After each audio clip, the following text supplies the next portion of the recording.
you so much.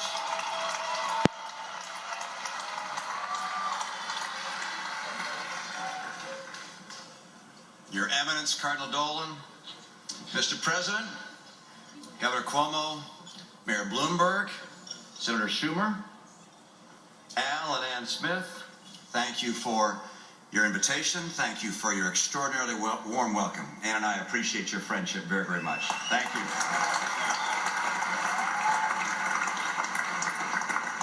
Now, Al, you are right. A campaign can require a lot of wardrobe changes. Blue jeans in the morning, perhaps, suit for a lunch fundraiser, sport coat for dinner, but it's nice to finally relax and to wear what Ann and I wear around the house.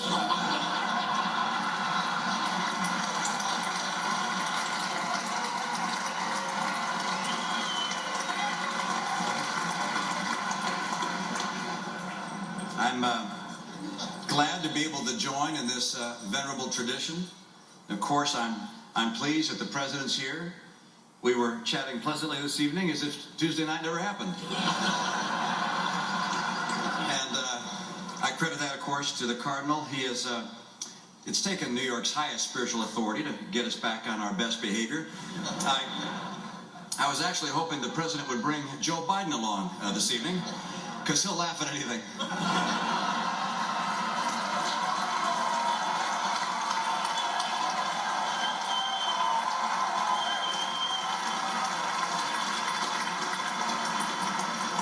This isn't a night for serious politics, and it was especially nice to see President Obama and Cardinal Dolan sharing the dais despite their differences. I'm sure the Cardinal has no hard feelings, and we might get an indication of that during dinner to see if the President's wine turns into water. Or for that matter, whether my water turns into wine. I'm pleased to once again have the chance to see Governor Cuomo, who's already being talked about for higher office. A very impressive fellow, but he may be getting a little ahead of himself. I mean, let me get this straight. The man has put in one term as a governor, he has a father who happened to be a governor, and he thinks that's enough to run for president.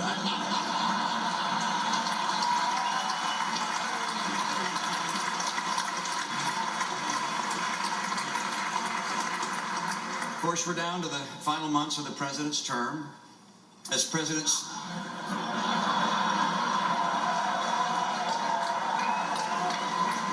Obama surveys the Waldorf banquet room with everyone in white tie and finery, you have to wonder what he's thinking. So little time, so much to redistribute.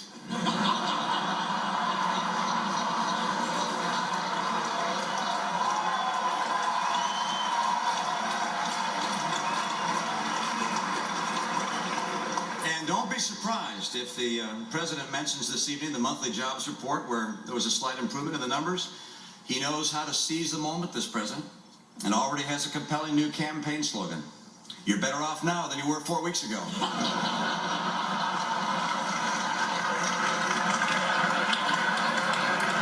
You know, with or without all the dignitaries that are here, the Al Smith dinner surely lives up to its billing.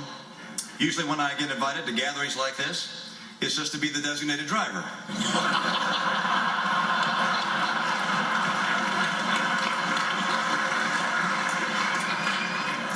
Your kind hospitality here tonight gives me a chance to convey my deep and long-held respect for the Catholic Church, have special admiration for the Apostle St. Peter, to whom it is said, "Upon this rock I will build my church."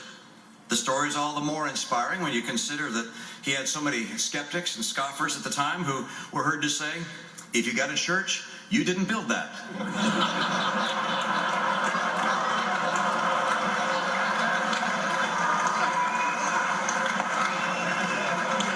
Of course, only 19 days to go into the finish line. Campaign full of surprises. The debates are very exciting. Just the other night, we had a very fun debate. Candy Crowley was there and was happy to welcome us, but people seem to be very curious as to how we prepare for the debates. Let me tell you what I do.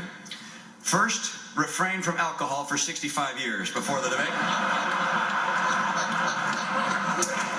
Second, find the biggest available straw man and then just mercilessly attack it. Big Bird didn't even see it coming. And by the way, In the spirit of Sesame Street, the President's remarks tonight are brought to you by the letter O and the number 16 trillion.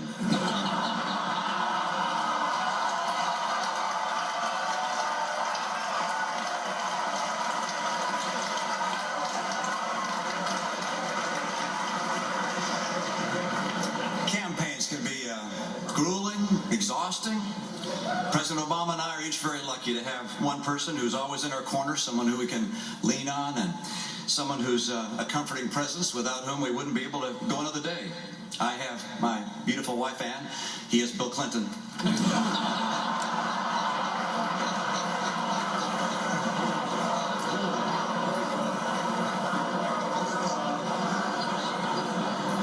We got a big dose of the Biden charm last week, I'll tell you that, in his debate with Paul Ryan. I'm not sure that all that carrying on had quite the effect that Joe intended, because afterwards I heard from the Federal Election Commission. From now on, whenever he appears on TV, there's a recording of me afterwards that says, "I'm Mitt Romney and I approve this message." Of course, rules of fairness have to be enforced, because what other safeguard do we have besides the press?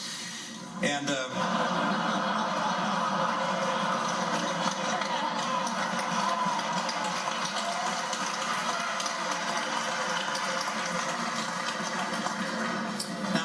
I never suggest that the press is biased. I recognize they have their job to do, and I have my job to do.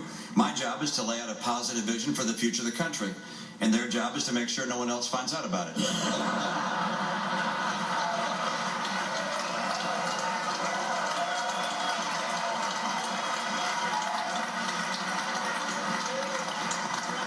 Let's just say that some in the media have a certain way of looking at things. When suddenly I pulled ahead in some of the major polls, what was the headline? "Polls show Obama leading from behind." And I've already seen early reports from tonight's dinner. Headline: "Obama embraced by Catholics. Romney dines with rich people."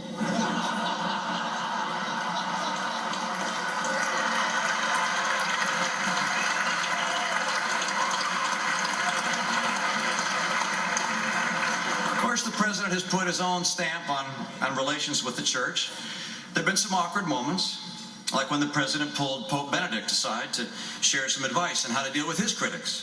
He said, "Look, Holy Father, whatever the problem is, just blame it on Pope John Paul II."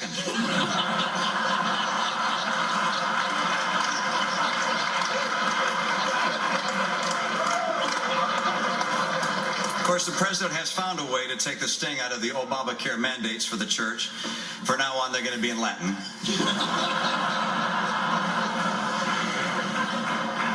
We have very fundamental and sound principles that guide both the president and me.